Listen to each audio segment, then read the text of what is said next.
Let's return to This Week in America. Here's your host, Rick Bratton. Welcome back, everybody, coast to coast. This Week in America. The Last Padilla Standing by Joseph N Padilla is a look back in time, his journey through the years as told by him. Through good memories and stories, his memories, stories passed down through generations, the good times and the bad, his family always seemed to prevail. His story will live on through his pages for future relatives. Joseph is the last male Padilla in his family.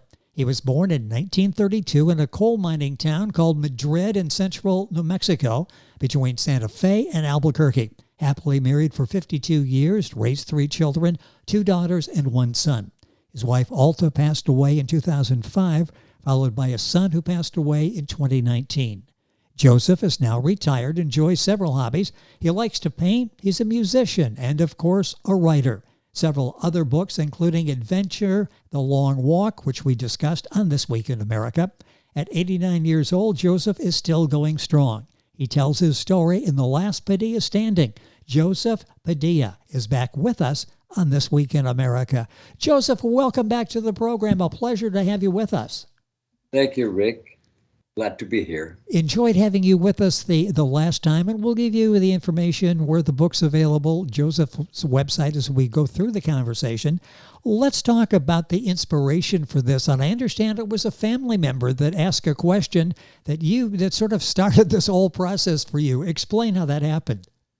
Well, it was my son that we were talking about, our past life and all that. He asked me, Dad, why don't you write a manuscript or a biography about the family history, which is very colorful. Our family was very, very... So I decided to write. And I was in it about 2 months. And my son passed away suddenly of a heart attack. And he'll never get to see my manuscript. But I did it in his honor. So I continued writing. After about 2 months after he passed, I decided... it's for his memory, so I continue writing the book. Well, and you mentioned that in the beginning of the book, and I'm so sorry to hear what happened and what you went through, and going ahead in his memory and writing the story, answering the question that he had of his dad, like basically tell me about yourself.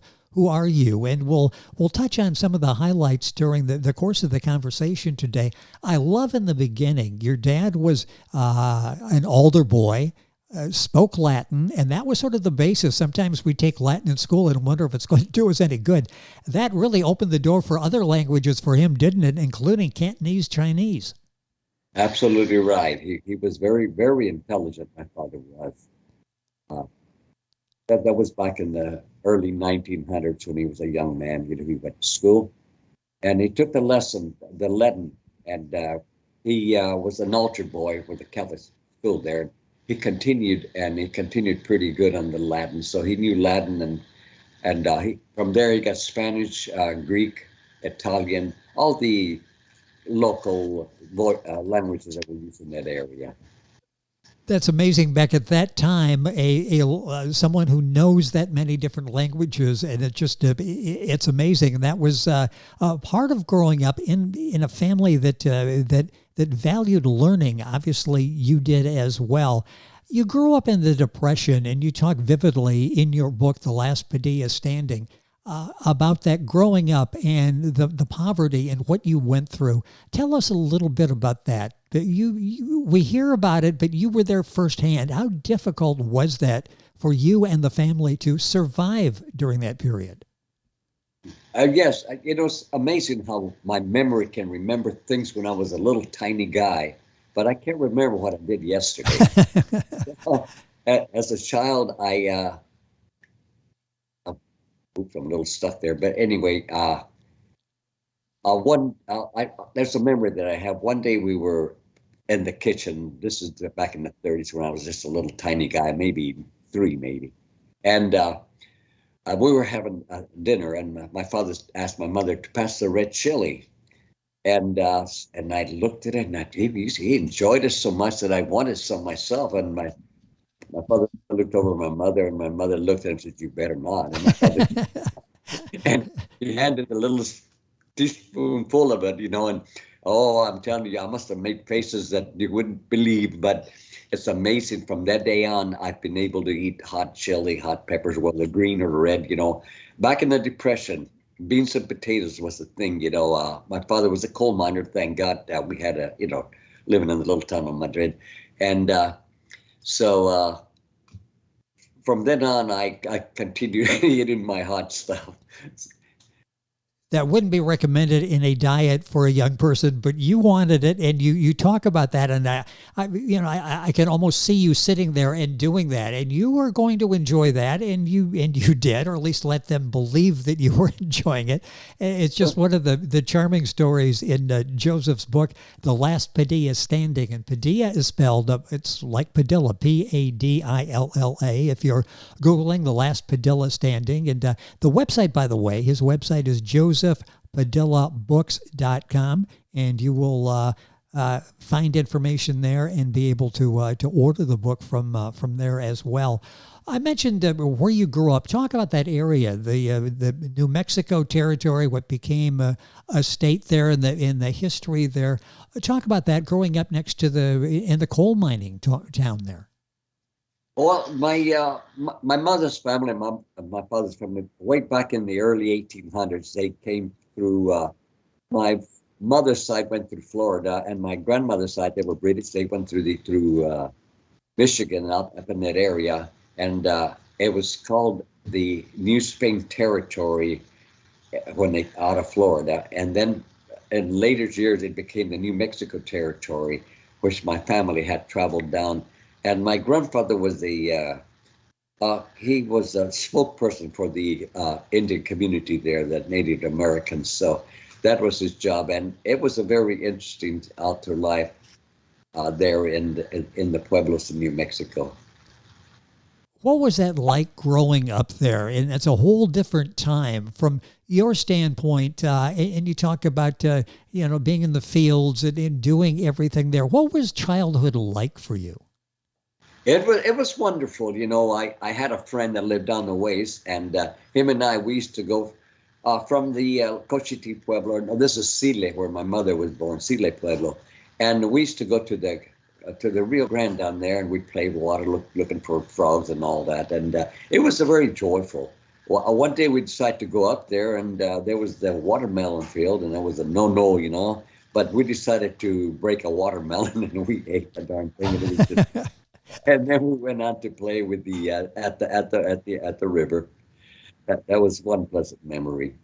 And at that time, his mother was a big, heavy lady. She was pregnant. She was ready to have birth.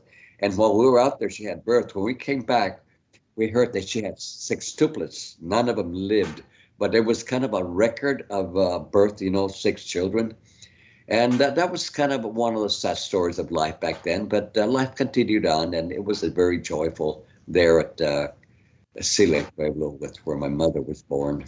And you share that, the good times and the bad times. What was it like for you in writing this book, in going back and coming up with these stories, probably stories that you hadn't really thought about in years, but in working on this book, The Last Padilla Standing, you had to bring them back up and think about them. What was it like for you going back all of those years and looking at the formulative years that you had? Well, it's amazing that my life. I can remember when I was a young child, and in school, of course, I remember my schooling and all that, and that's where I had a good time there and in 1942 when we left to California. I started late because of my mother's illness. I used to be her caregiver when I was a little guy, and I started at the age of 7. I could have been at the age of 5, but I did pretty well. We used to have school plays, we used to have Christmas plays. It was a wonderful time during my school time there in Madrid, and then goes on. And of course, after the Second World War, my father got a chance to come to California. He came to San Francisco, and from there he worked in the Richmond shipyards, and that was a different life altogether for us. We lived in the war apartments they called it, and It was a great time living. I went to school here, and like I said, I started a little late, so I was one of the older kids in school at all times. But it was great. It was a great time, and as I was growing up in my teenage years. Yes. You mentioned you were very quiet during that period and ambitious and always ask a lot of questions. Talk about that. That seemed like you had an inquisitive mind even from an early age. That's amazing. My grandmother, my father's mother, my grandmother, she used to read the Bible, tell me stories, and she was my inspiration. She was a school teacher at one time in Las Vegas, New Mexico, where she ended up marrying my grandfather there. And she was very nice at teaching me many things. I learned a lot from my grandmother. And they had a ranch, and they at one time had cows, but during the Depression, the cows were beginning to be missed. So my grandfather traded for goats, and my grandma was a cheesemaker. And in the town of Madrid, she would come early in the morning, pick me up. The town's about a 7-mile stretch, lengthwise for the coal minings. Yes. It was a Morgan mine, and there was several mines over there. But she would take me with her to her customers from one end of town to the other. And it was quite an exciting thing for me. I got to meet a lot of people. And as a kid, that is an adventure in itself. And I still have those memories with her. And of course, after the war started, we came to California, and we ended up in the war apartments in Richmond. And that was a different life then. I was a teenager. I went to school, and I ended up going from the third grade when I got to California, all the way to the 12th grade in El Cerrito High School, where I graduated. And that's that part. And as far as my life, I have very many interesting articles in my book that I went through, and they're hard. Like I told you again, it's amazing how my memory can remember things in the past. Oh, yes. And I can see them vividly. I can see them in my mind, and I still go through that. It's funny how those thoughts have never left me. It really made an impression, and the book is a fascinating read to find out what Joseph went through. As you're reading that, you can sort of relate to maybe your history, what you went through, similar times of your life, different generations, but similarities there maybe as well. And it also is a slice of history, as we're talking about some of the different eras and parts of the country. It's geography as well as it is a piece of history as well. How important, Joseph, is it, do you think, for the older generation to maybe be motivated to do what you did, to leave behind this legacy to your relatives, the generations that have followed you and will follow you, will know much more about you and the family by reading this book? How important is it for other people to sort of document who they are, where they came from, and what they went through? Well, the reason I wrote the book, more or less, was my son. He wanted to know. And I ended up, after 2 months after he passed, I ended up keep going with the book. And what I think the book, what I wanted to do is to send a message to the family, to fathers and mothers, to tell their stories to their children of the past time. Kids today are kind of different and wild, But the parents should be able to tell them a story of their life and let them know how they were back in the hard times, And I hope that somebody will listen to that and tell their children some of the past that they had. It's so interesting once you get into it. That's my thought of the book, is to get somebody to open up their minds to their children and let them know what it was like prior to today's way of living. And if a young person reads the book, you've got the pursuit of goals, how you went through that in your life, and you've been able to be successful with all phases of your life. That's important for young people to understand as well. Somebody could go, wow, grew up in poverty, the Depression, the family didn't have much of anything. Failure would probably be considered something viable, but you didn't stand for that, did you? You made and established your own life. How important is that for a young reader to be sure to always follow your dreams? It's it's wonderful to think back of those things. I'm kind of lost on that one, but to me, it was a pleasure to. I reread my book and I said, "Wow, all the things that I did, Yes. from all the way through my teenage years. I met my wife, and we carried it on. And I ended up with that two girls and one boy, my son, and of course my son has passed, and I still have my two young girls. They're married, they have their own families. And what a legacy you've left them with the family story. The book is The Last Padilla Standing. That's Padilla by Joseph Padilla. His website is josephpadillaBooks.com. You'll find the book at urlinkpublishing.com, Amazon, the usual places. Go to our website, thisweekinamerica.us, and link on directly to Joseph's website and get information on the book there as well. You describe yourself as a self-taught writer, and you've written a number of other books, including the one we talked about the last time you were with us on the program. Talk about that, why you are interested in writing and why you were able to teach yourself and do it so well. Well, like I said, again, I'll go back to my grandmother, right? And one day, a gang of us where I was working, they were talking religious, and it brought to my memory the things that my grandma taught me. And then this story came up to be, the first one was Adventure of the Long Walk, and after Christ. And my memory just kept going, and I went back to work, and I couldn't get it out of my mind. So I went home and started writing my first book. And it's just something given to me. I'm not a writer. I don't read that much. But the stories, they came to me. I still say it's a miracle of God giving me the stories. So I ended up with 5 Christian stories and, of course, my biography and a children's book. And so that's the way it just came to me. It's just something that came into my mind. I'll put it to you this way. God is the author, and I'm the secretary taking notes. He dictates, and you're there with the legal pad and writing it all down, and then spreading the word out there. And all those books, the books, by the way, The Nail, Cecilio, The Crucifixer, Aurora, The Child of God, Adventure, The Long Walk After Christ, the one that we discussed, My Vision, A Journey Through the Biblical Truth, and then the children's book that you're talking about. Is the children's book out there now? Yes, it is. It's called Dragon D and the Firemen. Now, where did that come from? All of these other books that you've written, your biography, the religious books, and the children's book out there. How much fun was that writing the children's book? Well, I was working for the Bay Area Rapid Transit, we call them BART here in the Bay Area. And they were every year they have a great gathering for the family.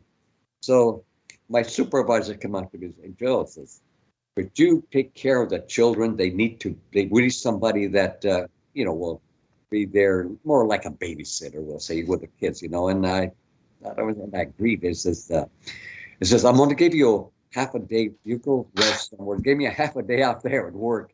Go and think about it. And I went, and the thought came to me how at one time the stories for kids were, cartoon Popeye, those kind of cartoons that were making. And to me, that era is gone. And I thought, well, what if I create something? And I kept thinking, what? And I thought about a dragon. I said, a dragon? That's a mean animal. So I decided to make a dragon. I called him Dragon D. And the story went on with Dragon D. And then, of course, he got a job as a fireman. And he had troubles with his big feet. He had giant feet. He had troubles getting in a fire truck and all of a sudden. But as the story goes, I think children would really love it. I did all the cartoon works. Every page has a cartoon on it, basically like the old books, like the old comic books, oh, yes. It came to me, I just did it. And so far, then I put it into book form. And I'm sure if kids ever get a hold of it, I'm sure they'll like it because Dragon D becomes a very lovable character. And so does the Fire Chief. Well, and that book is available at Joseph's website, which is Joseph Padilla, Padilla, books.com, along with all the other books and the book that we've been talking about on the program today, the Last Padilla Standing. Joseph Padilla back with us on the program. It's a remarkable story. He looks back on his life. It's the story that's told through his eyes, his story, and he is the author and telling us about it. And it's such a remarkable story, vivid memory, especially of those childhood years, and the first time he had chili, and he enjoyed it and kept it in his diet for the rest of his life. Joseph, it is always a pleasure. Thank you so much for being with us on the program. Thank you, Rick. I appreciate it. It is great to have Joseph back with us on the program. The first one we talked about, as I mentioned, was the book Adventure, The Long Walk. That's available in our archives, video on YouTube. This book, The Last Padilla Standing, Joseph N Padilla. The book is available wherever books are sold. His website is josephpadillabooks.com. You'll find it at Amazon, yourlinkpublishing.com. And go to our website. You can link on directly and go to Joseph's website. Order the book there as well. You're listening to This Week in America, and we're back on today's program right after these messages. This Week in America is online. You can visit our website, thisweekinamerica.us. Scott Pinkerton, associate producer of This Week in America. Jay Anderson, segment producer. Ben Watson, webmaster. Otto Bechet, director of engineering and TV production. This Week in America produced and is a trademark of Blue Funk Broadcasting, LLC. For information on all of our guests and to listen to this week's show, our website again at thisweekinamerica.us. And I'm Sean Bratton, executive producer of This Week in America.